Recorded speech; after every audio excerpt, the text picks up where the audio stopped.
tous et à toutes, bienvenue dans ce nouveau tutoriel de PC Windows Astuces. Aujourd'hui le tutoriel c'est comment optimiser son PC sans logiciel. Donc sans logiciel, bah oui, c'est pour éviter de télécharger 40 logiciels qui serveraient juste pour nettoyer un peu de crasse de votre ordinateur. Donc voilà, on va essayer de tout faire avec Windows pour que ça soit plus simple. On va commencer par faire quelque chose qui peut paraître bête mais qui sert toujours, c'est donc vider la corbeille. Vous faites un petit clic droit sur la corbeille. Hop. Ouais, c'est lent. Hop. Vider la corbeille. Vous voulez vous supprimer ces 18 éléments, bon, je vous conseille de regarder, mais moi je sais que je vais rien récupérer, donc oui, c'est bon.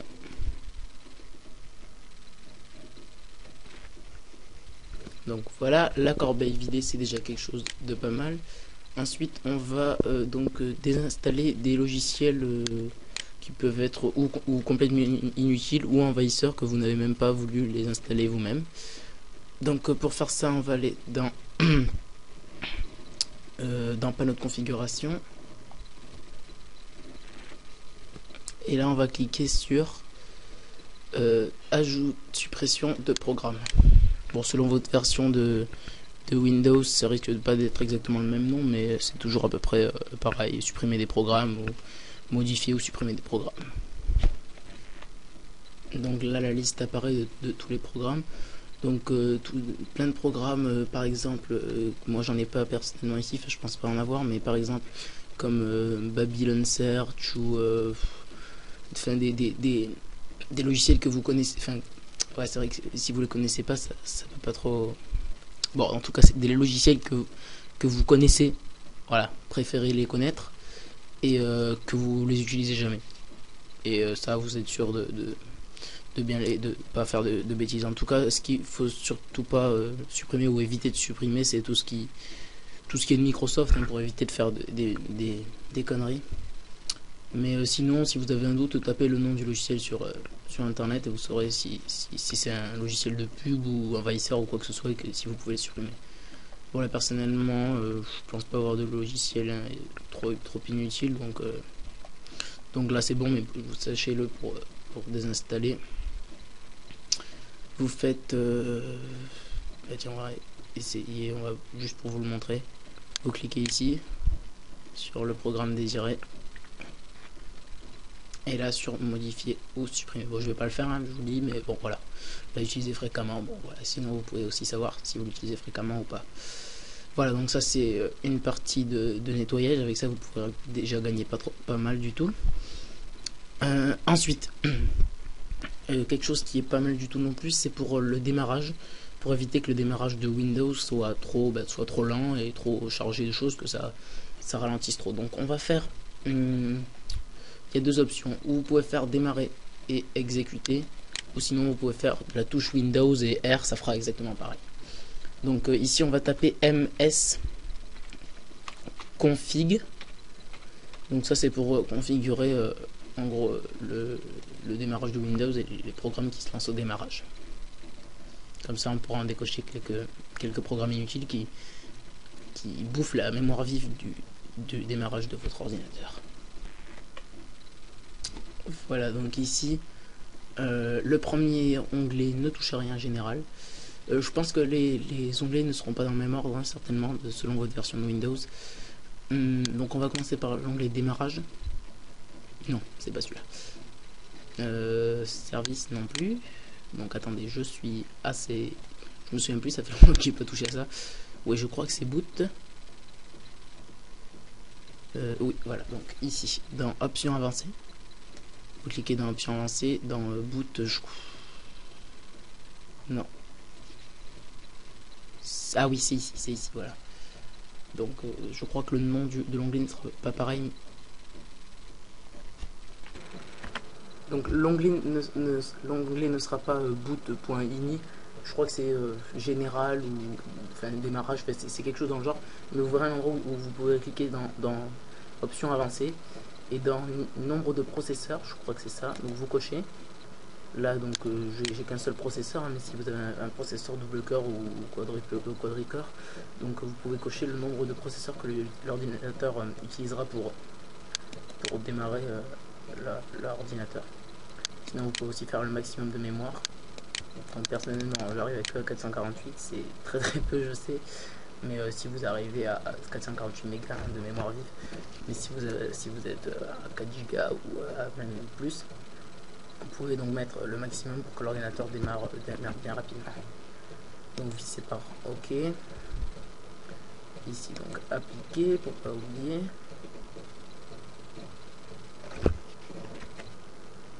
Là on va changer d'onglet. Donc je vous dis, ça fait longtemps que j'ai pas utilisé ça. Hop.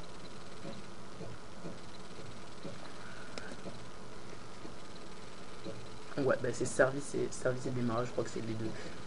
Donc là en gros c'est si je ne me trompe pas, c'est les programmes qui se lancent au démarrage. Donc au démarrage de Windows et qui peuvent donc ralentir l'ordinateur. Donc là par exemple on a uTorrent qu'on va décocher. Voilà, Rolling effectivement. Bon après ce que vous connaissez pas trop, vaut mieux éviter quoi, mais vous pouvez toujours regarder. Donc l'emplacement, l'emplacement est ici. Ouais, donc tout ce qui est les noms comme ça a l'air plutôt des trucs de Windows, donc vaut mieux pas y toucher. Mais les programmes que vous connaissez et que vous voulez pas qu'ils se démarrent, vaut mieux évidemment les arrêter pour pas qu'ils s'allument au démarrage. Donc ça, je crois que c'est à peu près la même chose. Ouais, non, ça c'est pareil, sauf que en fait, le démarrage, c'est les logiciels qui se lancent, et ça, c'est ce que font les logiciels en quelque sorte, je crois. Ouais, voilà, connexion de réseau, ouverture de session, bon, et là, ils disent le fabricant, donc tout ça. Ouais, là, si vous voyez vraiment quelque chose que vous voulez vraiment pas, par exemple, spouleur d'impression, vu que j'ai pas d'imprimante, ça sera vite fait. Téléphonie aussi. Ouais, voilà, horloge Windows, ça, bon, oui. Mais bon, des choses comme ça, vous voyez que vous connaissez, que vous savez qu'il n'y a pas d'utilité. Donc, vous validez par appliquer. Et je crois donc que ça sera tout. Vous pouvez donc finir par fermer.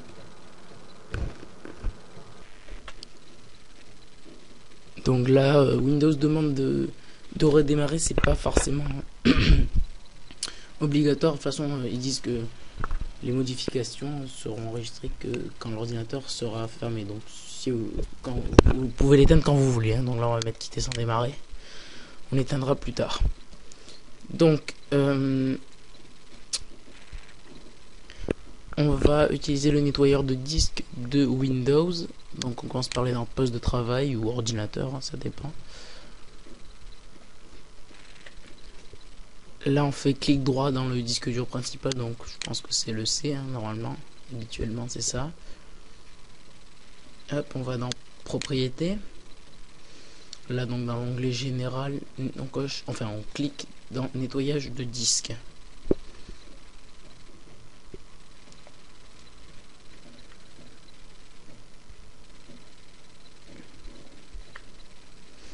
Donc là il y a la page de nettoyage de disque qui s'affiche.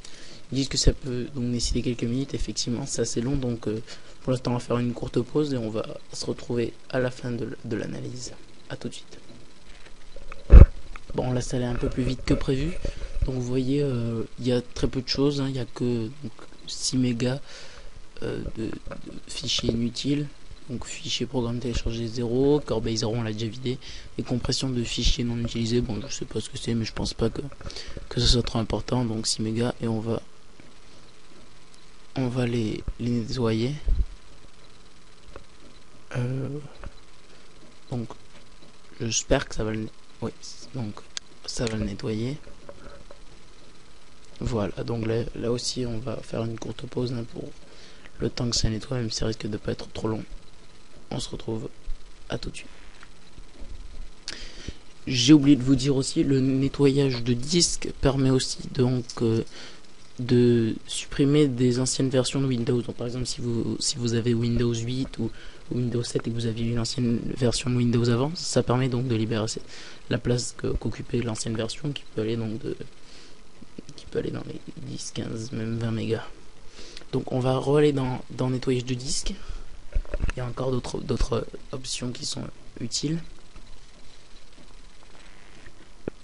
Donc comme vous pouvez le constater, il n'y a plus aucun rien qui puisse être nettoyé. Donc on va dans autre option.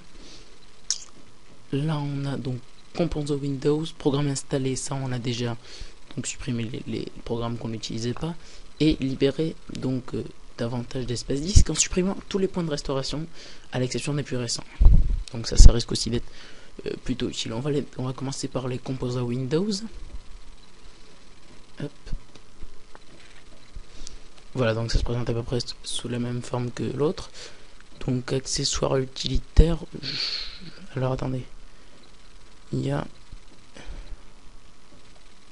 Ouais, donc il y a plusieurs choses qui sont donc assez... qui ne sont pas trop utiles. Donc service de mise en réseau. Ouais, je préférais enlever ça. Les services de télécopie par exemple. Ouais, non, quand même.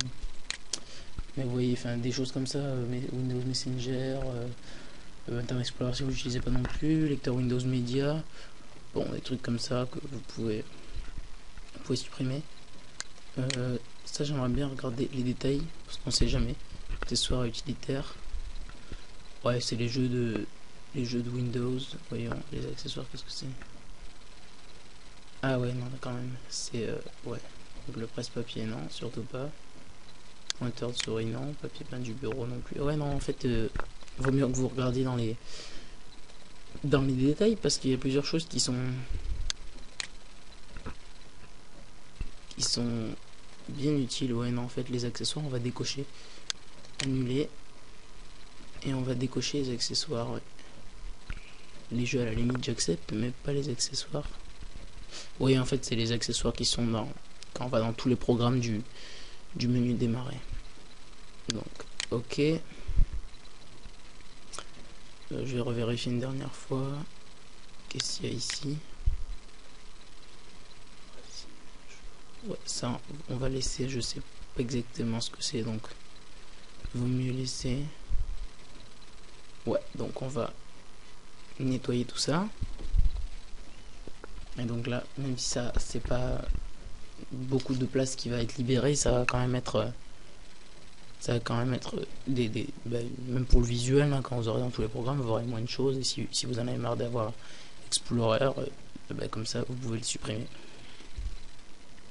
Bon, là aussi on va marquer une courte pause le temps que ça désinstalle tout ça.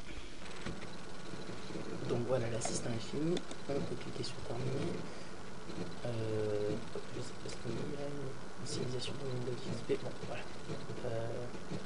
Ouais, bon là c'est pareil, il me demande de redémarrer, c'est pas la peine, on redémarrera après.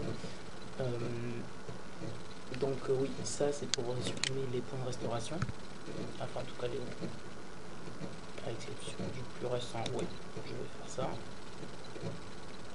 Donc comme ça là aussi, les points de restauration, pour ceux qui ne savent pas, ça permet excusez-moi, ça permet de revenir en arrière si on a fait une mauvaise manipulation. Donc si vous avez par exemple l'intention de désinstaller quelque chose, ou faire quelque chose que vous avez peur, ou même installer quelque chose de bizarre que vous n'êtes pas sûr, vous pouvez créer un point de restauration comme ça. Si jamais il y a un problème, vous restaurez en gros Windows comme il était juste avant qu'il y ait le problème. Je pense que là ça les a déjà nettoyés. Donc là pour l'instant, vous voyez, on a plutôt bien avancé dans le nettoyage. Ensuite, plusieurs choses encore. On va aller dans le panneau de configuration.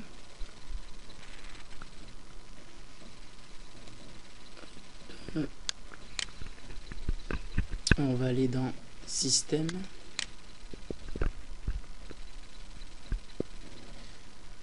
C'est relativement lent.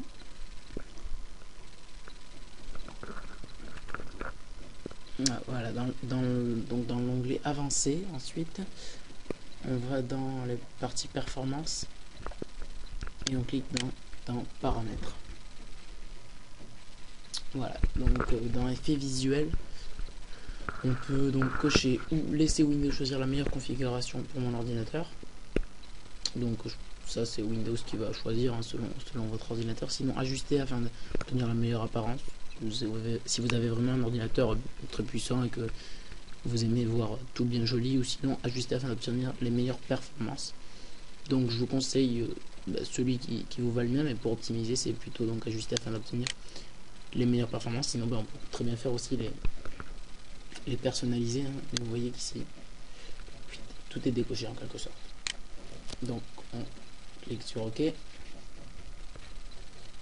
Là, ça va mettre un peu de temps à s'appliquer. Voilà. Bon. Oups. Oui, par contre, ça m'a mis le nom des icônes en bleu. Bon, c'est pas grave. Je vais résoudre ça. Ne vous inquiétez pas.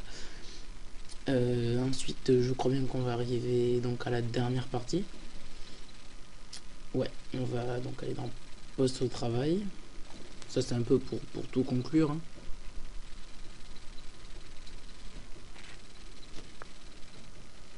On va aller dans le disque dur C. Map, c'est là. Enfin, propriété. Et là, oui, c'est dans outils. On va aller à, oui, j'avais oublié ça, excusez-moi. Vérification des erreurs. Donc là, en gros, c'est Windows qui va vérifier tous les erreurs du disque, hein, s'il manque des fichiers, des composants Windows et des trucs comme ça. Donc on va rechercher et tenter une récupération des secteurs défectueux. Voilà. Voilà, enfin, je crois que la vérification des erreurs a mis pratiquement une dizaine de minutes. Bon, heureusement, je vous ai épargné tout le problème. Donc maintenant, on va faire donc la chose finale, hein, pour finir de tout arranger. On va défragmenter l'ordinateur. Donc défragmenter, oui, c'est quelque chose de bizarre, hein, c'est même difficile à expliquer. Je vais essayer quand même de l'expliquer au mieux. Donc en gros, défragmenter, c'est réordonner, en gros, vraiment grossièrement, hein, c'est réordonner tous les fichiers de l'ordinateur qui quand il les a lus, quand il les a supprimés, tout ça, c'est plein en gros de trous. Et Windows va remettre tout en ordre, et comme ça, l'ordinateur mettra moins de temps pour retrouver un certain fichier ou pour refaire une certaine tâche. Ah oui, oups. Bon, là en fait, en l'occurrence, c'est un logiciel donc défragleur que j'ai installé et que j'ai mis par défaut pour défragmenter l'ordinateur. Mais sachez que vous pouvez donc défragmenter votre ordinateur avec Windows sans nécessiter d'aucun logiciel. Malgré tout, comme ça vous le savez, défragleur, c'est un logiciel qui permet de défragmenter. Bien pratique d'ailleurs. Bon, je vais vous épargner la tâche, hein, je ne vais pas non plus défragmenter ici. Je pense que vous savez comment ça marche. Vous cliquez sur analyser, ensuite il vous dit s'il faut défragmenter, s'il le faut, vous cliquez sur défragmenter. Si vous ne l'avez jamais fait ou ça fait très longtemps, ça peut durer quelques heures, hein. Sinon ça peut aller vite, ça dépend.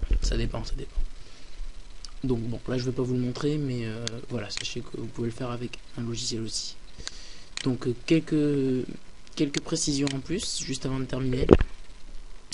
Donc vous dire déjà que tout ce que je vous ai montré, on peut le faire avec des logiciels, hein. Là évidemment je vous ai fait un tutoriel pour pas avoir la nécessité d'installer des logiciels et de les télécharger, tout ça. C'est vrai que c'est même énervant, et que surtout si on veut faire ça rapidement. Mais si vraiment on veut faire ça à fond, et on a un logiciel comme CCleaner, hein. Ici vous pouvez le voir. Sinon il y a Glary Utilities aussi, pour c'est aussi pour optimiser un peu tout. Donc CCleaner, hein, j'ai fait un tutoriel, il est sur la chaîne, hein. Et Glary Utilities aussi n'est pas mal. Sinon il y a d'autres logiciels, mais ceux-ci, la plupart sont payants, comme TuneUp Utilities, bon, quelques-uns comme ça. Mais sinon la plupart de CCleaner et Glary Utilities sont très utiles et font pratiquement tout ce que je vous ai montré ici. On peut le faire avec ces deux logiciels.